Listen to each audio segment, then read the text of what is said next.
আসসালামু আলাইকুম ওয়া রাহমাতুল্লাহি ওয়া বারাকাতুহু। শেষ ক্লাস পর্যন্ত আমাদের এতটা পড়া হয়ে গিয়েছিল। আজকের আমরা ইনশাআল্লাহ নেক্সট শুরু করছি। তো আমরা এর আগেরটা শিখেছিলাম যে আলিফে জবর জের পেশ কিছু না থাকলে আলিফটা তার আগের অক্ষরের সঙ্গে যুক্ত হয়ে যায়। হামজা আলিফ জবর আ, আর টানও হয় এক আলিফ আ, বা আলিফ জবর বা, তাই তো। এবার এখানে আসি। এখানে দেখুন আলিফে জের আছে, কোনো অসুবিধা নেই। তারপর একটা ইয়া আছে, ঠিক আছে। ইয়ার উপরে এটা কি, তাই তো, এটা তো নতুন, এটা পেস নয়, কিন্তু পেস এটা নয়, ঠিক আছে। তো ইয়ার উপরে এটা কি, এর নাম হচ্ছে সাকিন, এর নাম হচ্ছে সাকিন। তো ইয়ায় সাকিন আছে। সাকিনের কাজ কি? আপনারা জবরের কাজ জানেন, জেরের কাজ জানেন, পেসের কাজ জানেন। সাকিনের কাজ কি দেখুন। সাকিনের কাজ হচ্ছে এটা, যে অক্ষরে সাকিন থাকে, যে অক্ষরের উপরে সাকিন থাকবে, সেই অক্ষরটা তার আগের অক্ষরের সঙ্গে যুক্ত হয়। আবার বলে দিচ্ছি, যে অক্ষরের উপরে সাকিন থাকে, সেই অক্ষরটা তার আগের অক্ষরের সঙ্গে যুক্ত হয়। যে অক্ষরের উপরে সাকিন থাকে, সেই অক্ষরটা তার আগের অক্ষরের সঙ্গে যুক্ত হয়। এটা হচ্ছে সাকিনের কাজ। হয়ে গেল। এবার দেখুন, একটা কথা বলে দিচ্ছি, একটাই শুধু অক্ষর আছে, শুধু একটা অক্ষর আছে, যেই অক্ষরে সাকিন না থাকলেও সেটা যুক্ত হয়, সেটা হচ্ছে আলিফ। দেখুন, এই আলিফে কি সাকিন ছিল? এইসব আলিফে কোনো আলিফে সাকিন ছিল না, কিন্তু তা সত্ত্বেও আলিফটা তার আগের অক্ষরের সঙ্গে যুক্ত হচ্ছিল। কিন্তু শুধু আলিফের ক্ষেত্রে এই রুলটা ফলো হবে। কিন্তু আলিফ ছাড়া বাকি যত অক্ষর আরবিতে আছে, বা তা সা জিম হা খ দাল, যত অক্ষর পড়ে রইল আলিফ ছাড়া, সেসব অক্ষরের ওপরে সাকিন আসলে তারা যুক্ত হয়। অর্থাৎ এখন যদি ইয়ায়ে সাকিন না থাকতো, তাহলে এই ইয়াটা আলিফে যুক্ত হতো না। তো এখন ইয়াটা আলিফের সঙ্গে যুক্ত হবে। কেন? কারণ ইয়ায়ে সাকিন আছে, ঠিক আছে। কিন্তু আলিফটা যুক্ত হওয়ার জন্য সাকিনের দরকার পড়ে না। আলিফে জবজের পেশ কিছু না থাকলে আলিফটা অটোমেটিক্যালি তার আগের অক্ষরের সঙ্গে যুক্ত হয়ে যায়, ঠিক আছে। কিন্তু আলিফ ছাড়া বাকি সমস্ত অক্ষরকে তার আগের অক্ষরের সঙ্গে যুক্ত হওয়ার জন্য সাকিন দরকার। গেল এতটা। তো ইয়া সাকিন আছে মানে ইয়াটা তার আগের অক্ষর আলিফের সঙ্গে যুক্ত হবে। তো উচ্চারণ কিভাবে হবে? যেমন এখানে উচ্চারণ হয়েছিল হামজা আলিফ জবর বা আলিফ জবর। তো এখানে উচ্চারণ কিভাবে হবে? এখানে সেম এইভাবেই উচ্চারণ হবে, আলিফ ইয়া জির। আলিফ ইয়া সাকিন জের এমনি বলবেন না, সাকিনকে কখনো ধরা হয় না, ঠিক আছে। সাকিনকে কখনো উচ্চারণের মধ্যে আনা হয় না, সাকিন আলাদা থাকবে, ওকে উচ্চারণের মধ্যে আনবো না। আলিফ ইয়া জির, সাকিন বলবো না, আলিফ ইয়া জির। তো আলিফ ইয়া জির কি হয়? প্রথমে কথা, সূত্রটা আরেকবার বলে দিচ্ছি। আলিফের আগে জবর, ইয়ায়ের আগে জের, ওয়াওয়ের আগে পেশ। অর্থাৎ আলিফের আগে জবর থাকলে টান হয়, ইয়ায়ের আগে জের থাকলে টান হয়, ওয়াওয়ের আগে পেশ থাকলে টান হয়। তখন এর মানে হচ্ছে আলিফ যার সঙ্গে যুক্ত হচ্ছে তার আগে জবর থাকলে টান হয়, ইয়া যার সঙ্গে যুক্ত হচ্ছে তার নিচে জের হলে টান হয়, ওয়াও যার সঙ্গে যুক্ত হচ্ছে তার সেখানে পেশ হলে টান যায়, ওয়াওটা পরে আসছে। তো এখন দেখুন, আলিফের আগে জবর, ইয়ার আগে জের, মানে ইয়া যার সঙ্গে যুক্ত হচ্ছে সেখানে জের হলে এখানে টান যাবে, পুরোটার মধ্যে টান যাবে, এটা জানতে পারলাম। এবার কিভাবে টান যাবে? আলিফ ইয়াজির, ঠিক আছে। টান তো যাবে, ভালো কথা, কিন্তু কিভাবে টান যাবে? আলিফ ইয়াজির, আলিফ জের কি হয়? আলিফ জের ই হয়, তো আলিফ ইয়াজির ই এখানেই টান দেবো। আলিফ জের ই হয়, তো আলিফ ইয়াজির ই, ঠিক আছে।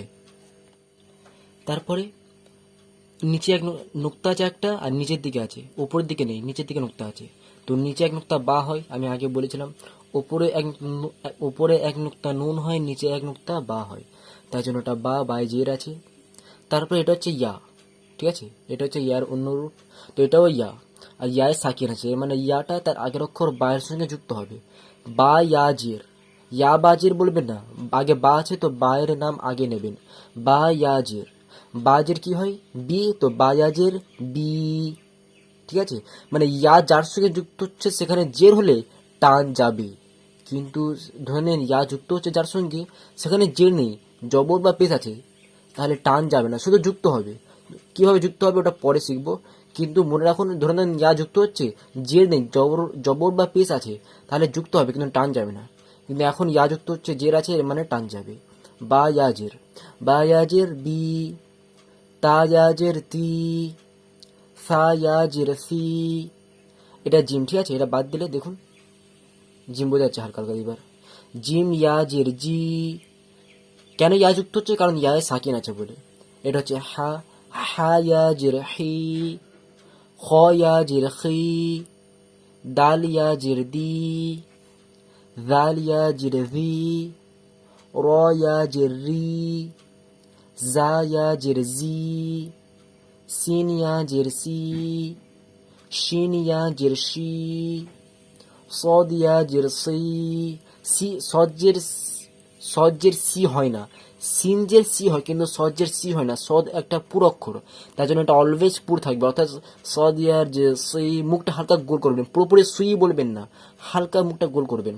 সি সি, সদ ইয়া জের সি, দ দিয়া জের দুই, এটাও পুর অক্ষর, তাই জন্য এটা পুর করতে হচ্ছে, মুখটা গোল করতে হচ্ছে আমাকে। দ দিয়া জের দুই, ত ইয়া জের তুই, জ ইয়া জের জি, আইন ইয়া জের আই। আচ্ছা, সদে, দদে, তয় আর জয় দুটোতে মুখ গোল করতে হবে। তুই, তি বলবে না, তুই, জি, ঠিক আছে। আইন ইয়া জের আই, গইন ইয়া জের গি। আচ্ছা, গয়নে কিন্তু মুখ গোল করবে না, গুই এটা বলবেন না, রি। আমি আগে বলেছিলাম, আবার ফের এখন বলে দিচ্ছি। গইন খ কফ, এই তিনটা অক্ষর পুরো অক্ষর। গইন খ কফ, গইন খ কফ, এই তিনটা অক্ষর মুখস্থ করতে হবে। গইন খ কফ, এই তিনটা অক্ষরে জের আসলেও এরা কখনো মুখ গোল করে পড়তে হয় না, ঠিক আছে। মানে এখানে যেন কি ছিল, সদ যে সে মুখ গোল করতে হচ্ছিল, সেই দুই তুই জি, ঠিক আছে, কিন্তু এই তিনটা অক্ষরে গইন খ কফ এখানে কখনো মুখ গোল করতে হয় না, পুরো অক্ষর হওয়া সত্ত্বেও, ঠিক আছে। তাই জন্য মুখ গোল করবে না, সিম্পলি গইন ইয়া জের গি, ফা ইয়া জের ফি, কফ ইয়া জের কি, কাফ ইয়া জের কি। এটা একটু ভেতর থেকে হয়, এটা সামনে থেকে হয়। কি কি কি কি, এটাই পার্থক্য। এটা লাম আছে, কি করে বুঝলাম লাম আছে, দেখতে তো আলিফের মতো, কি করে বুঝলাম এটা লাম আছে। লম্বা দাগ দেখুন নিচেকে হালকা বাম দিক করছে না, দেখুন বাম দিক করছে, তো এটা দেখে বুঝতে পারলাম আমি, আর কিছু নয়। তো আমি আগেই বলেছিলাম লম্বা দাগ নিচে গিয়ে যদি হালকা বাম দিক ঘুরে যায় তাহলে সেটা লাম হয়ে যায়, তাই জন্য এটা লাম আছে। আর লামে জের আছে, ইয়া সাকিন আছে। লাম ইয়া জের লি, এটা মিম, ঠিক আছে। মিম ইয়া জের মি, নুন ইয়া জের নি। আমি একটু আগে বলেছিলাম নিচে এক নোক্তা বা হয়, ওপরে এক নোক্তা নুন হয়, তাই জন্য এটা নুন। নুন ইয়া জের নি, ওয়াও ইয়া জের উই, হা ইয়া জের হি, হামজা ইয়া জের ই। হামজা জের ই হয়, তো হামজা ইয়া জের ই। ইয়া ইয়াজের কি হবে, ইয়াজের ই হয়, তো ইয়া ইয়াজের ই, ই, ঠিক আছে। এবার আজকে তাহলে এতটাই থাক, নেক্সট ক্লাস ইনশাল্লাহ আমরা এখান থেকে এতটা পড়ব, ঠিক আছে। কোনো প্রকার ডাউট থাকলে অবশ্যই কমেন্টে আমাকে জিজ্ঞাসা করে নেবেন। আসসালামু আলাইকুম ওয়া রাহমাতুল্লাহি ওয়া বারাকাতুহু।